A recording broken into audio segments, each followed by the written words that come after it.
এক সময়ের কথা, এক অজানা রাজ্যের এক অজানা শহরের এক সুপরিচিত রাজকীয় বাগান, আর সেই বাগানের মালির গল্প। বহু বছর আগে বাগদাদের এক রাজকীয় বাগানে আব্দুল্লাহ নামের এক মালি থাকত। সে খুব পরিশ্রমী ছিল, কিন্তু তার পরেও অভাব তার পিছু ছাড়ত না। একদিন ভোরবেলা সে যখন বাগানের দিকে যাচ্ছিল, হঠাৎ তার নজরে পড়ল পথের মাঝে পড়ে থাকা এক বুলবুলি। সে দেখতে পেল বুলবুলিটা খুব অসুস্থ। সে বুলবুলিটাকে সাবধানে তুলে এক পাশে রেখে দিল। তখন বুলবুলিটা বলল, ধন্যবাদ, আমি খুব অসুস্থ তাই উঠতে পারছি না। তুমি যদি আমাকে আমার বাসায় পৌঁছে দাও, আমি তোমার এই দয়া সারা জীবন মনে রাখব। আব্দুল্লাহ তাকে তার বাসায় পৌঁছে দিল আর বলল, বুলবুলি রানী, তুমি তো অসুস্থ, এখন খাবার কিভাবে পাবে? বুলবুলিটা বলল, যতক্ষণ না আমি সুস্থ হচ্ছি আমাকে না খেয়েই থাকতে হবে। আমি শুধু ফুল খাই। যদি তুমি আমার জন্য কিছু ফুলের ব্যবস্থা করতে পারো তাহলে খুব ভালো হয়। আব্দুল্লাহ বলল, তুমি চিন্তা করো না, আমি রাজকীয় বাগানে কাজ করি। ওখানে অনেক ধরনের ফুল আছে। আমি ফেরার সময় তোমার জন্য অনেক ফুল নিয়ে আসব। এই বলে আব্দুল্লাহ রাজমহলের দিকে রওনা দিল। সারা দিন সে বাগানে কাজ করল। সন্ধেবেলা বাড়ি ফেরার সময় সে কিছু ফুল ছিনে পকেটে রেখে নিল। তখনই বাগানের প্রধান মালি, যার নাম ছিল আবু বকর, তাকে দেখে ফেলল। আবু বকর বলল, আরে আব্দুল্লাহ, এই রাজকীয় ফুলগুলো চুরি করে কোথায় নিয়ে যাচ্ছ? জানো এর শাস্তি কি? আব্দুল্লাহ ক্ষমা চেয়ে বলল, আমি অনুমতি নিতে ভুলে গিয়েছিলাম। আসলে এই ফুলগুলো। আবু বকর রাগে বলল, চুপ কর, এখনই আমি তোকে সৈন্যদের হাতে তুলে দেব।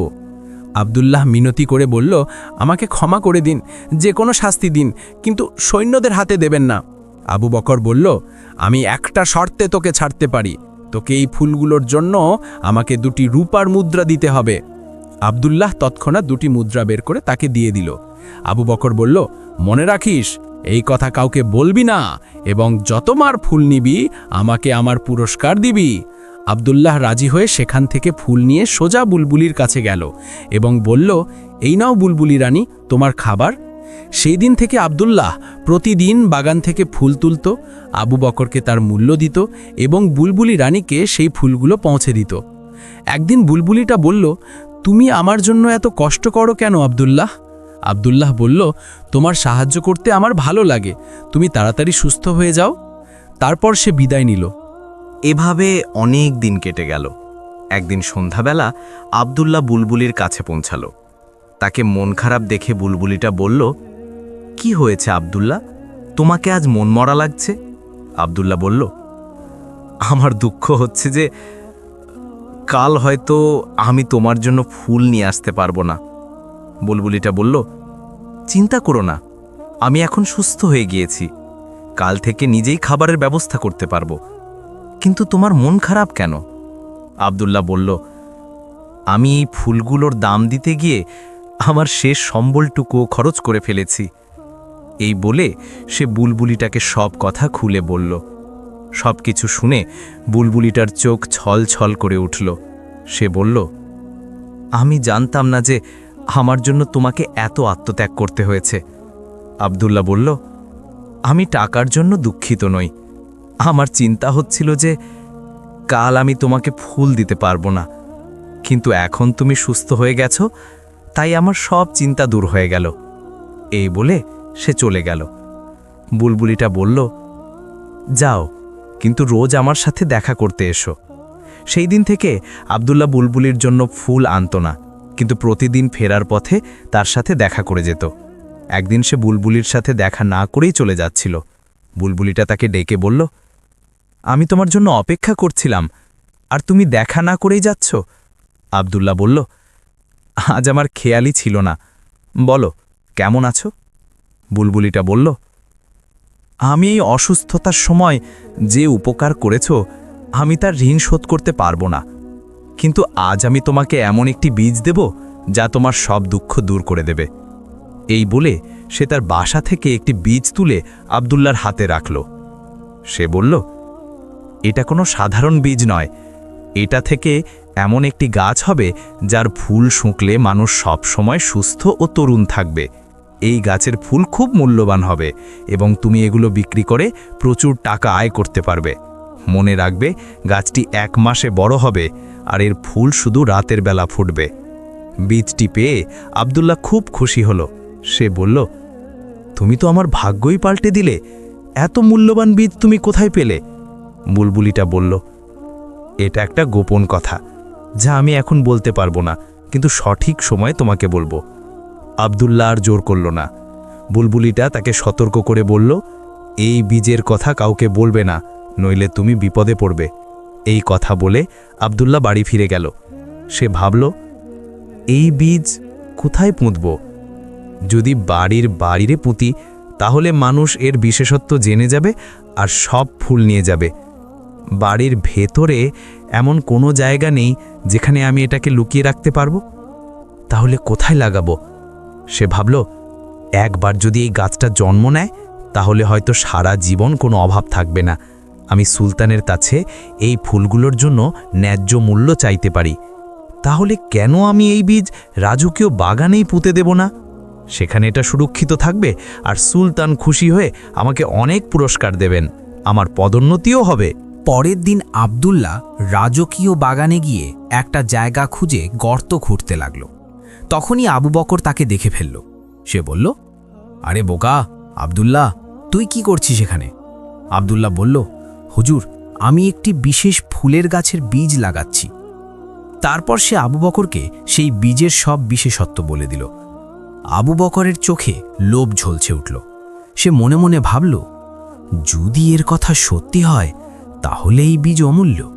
সুলতান আমাকে এর জন্য লক্ষ লক্ষ সোনার মুদ্রা দেবেন। আব্দুল্লাহ বলল, হুজুর, আমি কি এটা এখানে লাগাবো? এর থেকে যা আয় হবে তার অর্ধেক আমি আপনাকে দেব। আবু বকর বলল, ঠিক আছে, তুই এটা লাগাতে পারিস, কিন্তু এই জাদুকরি বীজটা কোথায় পেলি? আব্দুল্লাহ বলল, হুজুর, আমাকে এটা একটি বুলবুলি দিয়েছে। এরপর সে বুলবুলিটার কথা সব খুলে বলল। আবু বকর সেদিন থেকে আব্দুল্লাহর সাথে খুব ভালো ব্যবহার করতে লাগল। 1 মাস পর সেই বীজ থেকে একটি বিশাল গাছ জন্ম নিল। সেদিন আব্দুল্লাহ এবং আবু বকর সারাদিন কাজে ব্যস্ত ছিল। সন্ধ্যা হতেই যখন সূর্য ডুবল, রাজমহল এবং তার আশেপাশে একটি মনোমুগ্ধকর সুবাস ছড়িয়ে পড়ল। আব্দুল্লাহ বলল, দেখুন হুজুর, গাছে ফুল ফুটেছে। আবু বকর বলল, বাহ আব্দুল্লাহ, কি সুন্দর গন্ধ, আমি খুবই সতেজ বোধ করছি। তার মানে ফুলগুলো সত্যি অলৌকিক। আব্দুল্লাহ আনন্দিত হয়ে ফুলগুলো তুলতে গেল। ঠিক তখনই আবু বকর জোরে চিৎকার করে উঠল, সৈন্যরা, এই চোরকে গ্রেপ্তার করো, আজ সে হাতে নাতে ধরা পড়েছে। এটা শুনে আব্দুল্লাহ ঘাবড়ে গেল। সে বলল, না, আমি চোর নই, এই গাছটা আমার, এর ফুলগুলোর উপর আমার অধিকার আছে। আমি যে ফুলগুলো আগে তুলেছিলাম সেগুলো আপনার অনুমতি নিয়ে তুলেছিলাম এবং তার দামও দিয়েছিলাম। আবু বকর চিৎকার করে বলল, আরে বেকুব, চুরি করে আবার বুক ফুলিয়ে কথা বলছিস? সুলতানের বাগানের গাছকে নিজের বলছিস? তারপর সৈন্যরা আব্দুল্লাহকে মারতে শুরু করল। আবু বকর করুণা দেখিয়ে বলল, থাক, ওকে ছেড়ে দাও। আব্দুল্লাহ নিজের ভাগ্যের উপর অশ্রু ঝরালো এবং বাড়ি চলে গেল। আবু বকর মাটিতে পড়ে থাকা ফুলগুলো জড়ো করল। সে ভাবল, এখন আমি এই ফুলের তোড়া সুলতানকে দেব আর অনেক পুরস্কার পাব। এদিকে আব্দুল্লাহ সোজা বুলবুলির কাছে গিয়ে কাঁদতে কাঁদতে সব কথা বলল। বুলবুলিটা বলল, আমি তোমাকে আগেই বলেছিলাম যে এই ফুলের কথা কাউকে বলবে না। আব্দুল্লাহ বলল, আমি ভুল করেছি আবু বকরকে বিশ্বাস করে। বুলবুলিটা বলল, চিন্তা করো না, বাড়ি যাও, আল্লাহ চাইলে কোনো না কোনো রাস্তা বেরিয়ে আসবেই। এই বলে আব্দুল্লাহ বাড়ি ফিরে গেল। অন্যদিকে আবু বকর সেই ফুলের তোড়া নিয়ে সুলতানের কাছে পৌঁছাল। সুলতান বললেন, আহম্মদ খান, আবু বকর, আমাদের বাগান থেকে এত সুন্দর গন্ধ আসছে কেন? মনে হচ্ছে আমি আবার তরুণ হয়ে গেছি। আবু বকর বলল, সুলতান, এই অলৌকিকতা এই ফুলগুলোর আমি আপনার জন্য তোড়া এনেছি। সুলতান তোড়াটি শুকে বললেন, বাহ, মন ভরে গেল। এই গাছটা কোথায়? আবু বকর বলল, সুলতান, আমি বহু বছরের পরিশ্রমের পর এটা ফলিয়েছি। এর ফুল শুধু রাতে ফোটে আর সকালে মিলিয়ে যায়। সুলতান জিজ্ঞেস করলেন, এই বীজ কোথায় পেলে?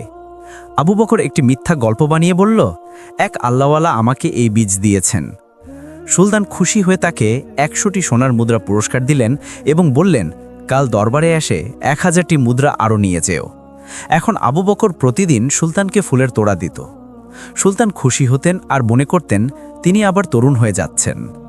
এদিকে আব্দুল্লাহ একজন ব্যবসায়ীর কাছে দিন মজুরের কাজ করে দিন কাটাচ্ছিল। সুলতানের একমাত্র মেয়ে রাজকুমারী সাদাফ 6 মাস পর তার খালার বাড়ি থেকে ফিরে এলো। তাকে দেখে সুলতান খুব খুশি হলেন। রাজকুমারী তাকে দেখে অবাক হয়ে বলল, আব্বু, আপনি 6 মাসে এত তরুণ কিভাবে হয়ে গেলেন? সুলতান বললেন, একটা জাদুর কাঠি পেয়েছি, এখন বিশ্রাম নাও, পরে কথা হবে। সেই রাতে রাজকুমারী তার ঘরে গিয়ে ফুলের সুবাস পেল। কিন্তু সেই রাতে এমন একটি ঘটনা ঘটল যা সকালে সবাইকে অবাক করে দিল। সকালবেলা রাজমহলে হট্টগোল শুরু হয়ে গেল। একজন দাসী সুলতানের কাছে এসে বলল, সুলতান, সর্বনাশ হয়েছে, রাজকুমারী রাজকীয় বাগানে পাথরের মূর্তি হয়ে দাঁড়িয়ে আছে। সুলতানের পায়ের নিচে থেকে মাটি সরে গেল। সবাই বাগানে গেল। সেই গাছের পাশে রাজকুমারী পাথরের মূর্তি হয়ে দাঁড়িয়েছিল, যেন সে ফুল তুলতে গিয়ে পাথরের হয়ে গেছে। কিছু মানুষ বলল, মনে হয় রাজকুমারী রাতে ফুল তুলতে গিয়ে পাথরের হয়ে গেছে। সুলতান সহ সবাই রাজকুমারীর অবস্থা দেখে কান্নায় ভেঙে পড়ল। সুলতান রাগে উঠে আবু বকরকে বললেন, তুমি এই গাছ লাগিয়েছিলে, তুমি এর জাদু জানো, তাড়াতাড়ি বলো আমার মেয়ে পাথরে কিভাবে হলো, নইলে আমি তোমার গর্দান কেটে ফেলব। আবু বকর ভয়ে কাঁপতে লাগল। সে দেখল এখন সত্যি কথা বলা ছাড়া কোনো উপায় নেই। সে বলল, সুলতান, আমি টাকার লোভে আপনার কাছে মিথ্যা বলেছিলাম। এই গাছটা আব্দুল্লাহ লাগিয়েছিল, যাকে আমি তাড়িয়ে দিয়েছি। সুলতান রেগে বললেন, বিশ্বাসঘাতক, তুই শুধু আব্দুল্লাহকে ধোঁকা দিসনি, আমাকেও ধোঁকা দিয়েছিস। তিনি সৈন্যদের আদেশ দিলেন, একে ধরে সারা জীবনের জন্য অন্ধকূপে ভরে দাও, আর সেই মালি আব্দুল্লাহকে ধরে নিয়ে এসো। সৈন্যরা আব্দুল্লাহর বাড়িতে পৌঁছালো। ভাগ্যক্রমে আব্দুল্লাহ বাড়িতেই ছিল। সৈন্যরা তাকে রাজমহলে নিয়ে যাচ্ছিল। পথে বুলবুলিটা তাদের দেখে ভাবল, ওরা আব্দুল্লাহকে কেন নিয়ে যাচ্ছে, ওর কি দোষ? সে রাজমহলে যাওয়ার সিদ্ধান্ত নিল। সৈন্যরা আব্দুল্লাহকে সুলতানের সামনে হাজির করল। সুলতান বললেন, আব্দুল্লাহ, তুমি যে জাদুকরি গাছ লাগিয়েছ তাকে ছুঁয়ে আমার মেয়ে পাথরের মূর্তি হয়ে গেছে। আব্দুল্লাহ অবাক হয়ে গেল। সুলতান বললেন, এখন বলো আমার মেয়ে আবার মানুষ কিভাবে হবে? আব্দুল্লাহ বলল, সুলতান, আমি গাছটি লাগিয়েছি বটে, কিন্তু রাজকুমারী পাথরের মূর্তি কিভাবে হলো তা আমি জানি না। সুলতান বললেন, মিথ্যেবাদী, আমি তোকে টুকরো টুকরো করে দেব। তখনই বুলবুলিটা সেখানে এসে বলল, দাঁড়ান সুলতান, তাড়াহুড়ো করবেন না। সুলতান বুলবুলিকে মানুষের মতো কথা বলতে দেখে অবাক হয়ে গেলেন। তিনি বললেন, কেন আমাকে এই গরিব মানুষটাকে মারতে বাধা দিচ্ছ? তুমি জানো না ওর কারণে আমার মেয়ে পাথরের হয়ে গেছে? বুলবুলিটা বলল, আমি সব জানি, কিন্তু এতে আব্দুল্লাহর কোনো দোষ নেই, আপনি ওকে ছেড়ে দিন। সুলতান রাগে বললেন, তুমি কে আর কেন ওর পক্ষ নিচ্ছ? বুলবুলিটা বলল, সুলতান, আমি সেই গাছের অমূল্য বীজ আব্দুল্লাহকে দিয়েছিলাম। আসলে আমি এই গোপন কথা বলতে চাইনি, কিন্তু এখন আব্দুল্লাহ বিপদে পড়েছে, তাই আমি আপনাকে সত্যি বলছি। বুলবুলিটা বলল, একদিন সকালে যখন আমি খাবারের খোঁজে বেরিয়েছিলাম, তখন দেখলাম কিছু পরী একটি গাছে বসে কথা বলছে। তারা বলল যে তারা রোজ এখানে ঘুরতে আসবে। তাদের মধ্যে একজন বলল, আমরা যখন রোজ এখানে আসব, তখন এখানে একটি যৌবন সঞ্জীবনী গাছ লাগিয়ে দিলে আমরা সব সময় সুস্থ থাকব। তারপর তারা সেই গাছের বীজ ফুতে উড়ে গেল। তাদের যাবার পর আমি সেই গর্ত খুঁড়ে বীজটা তুলে আমার বাসায় নিয়ে আসি, আর পরে আব্দুল্লাহকে দিই। আপনি আব্দুল্লাহকে ছেড়ে দিন, আমি চেষ্টা করব আব্দুল্লাহের সাহায্যে আপনার মেয়েকে আবার জীবিত করতে। সুলতান বললেন, ঠিক আছে পাখিরানী, আমি তোমার কথা মেনে নিচ্ছি, কিন্তু যদি আমার মেয়ে আবার জীবিত না হয় তাহলে আমি আব্দুল্লাহ সহ তোমাকেও মেরে ফেলব। বুলবুলিটা বলল, ঠিক আছে, আমি রাজি।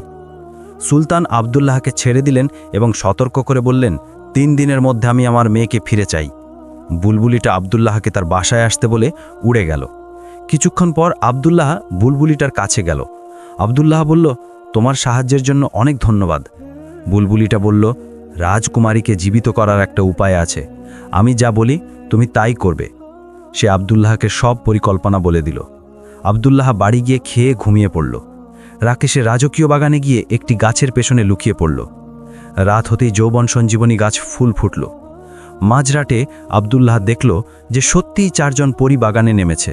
তারা রাজকুমারীর মূর্তি দেখে হাসল আর তাদের কাঠিগুলো মাটিতে রেখে গাছে বিশ্রাম করতে চলে গেল। তখনই আব্দুল্লাহ তাদের কাঠিগুলো নিয়ে নিল। পরীরা তাকে দেখে বলল, ও মানুষ, আমাদের কাঠিগুলো ফিরিয়ে দে, নইলে তোরও রাজকুমারীর মতো অবস্থা হবে। আব্দুল্লাহ বলল, আমি একটা শর্তে দেব, তোমরা রাজকুমারীকে আগের মতো করে দাও। পরীদের কাছে আর কোনো উপায় ছিল না। তারা রাজকুমারীকে আগের মতো করে দিল। রাজকুমারীকে জীবিত দেখে আব্দুল্লাহ খুব খুশি হলো এবং তাকে সুলতানের কাছে নিয়ে গেল। নিজের মেয়েকে দেখে সুলতান খুব খুশি হলেন। তিনি আব্দুল্লাহকে তার সাহসের জন্য অনেক সোনার মুদ্রা পুরস্কার দিলেন। কিছুদিনের মধ্যে সুলতান তার মেয়ে রাজকুমারী সাদাফের বিয়ে আব্দুল্লাহর সাথে দিয়ে দিলেন। এই গল্প থেকে আমরা এই শিক্ষা পাই যে মানুষকে সব সময় সত্য এবং সততার পথে চলা উচিত। লোভ এবং প্রতারণা থেকে পাওয়া সম্পদ এবং সম্মান কখনো টিকে থাকে না। আবু বকর মিথ্যে আর লোভের কারণে সব হারালো এবং অন্ধকূপে বন্দী হল। অন্যদিকে আব্দুল্লাহ ধৈর্য, সত্য এবং সৎ উদ্দেশ্যকে অবলম্বন করল, আর আল্লাহ তাকে সম্মান এবং সাফল্য দিলেন।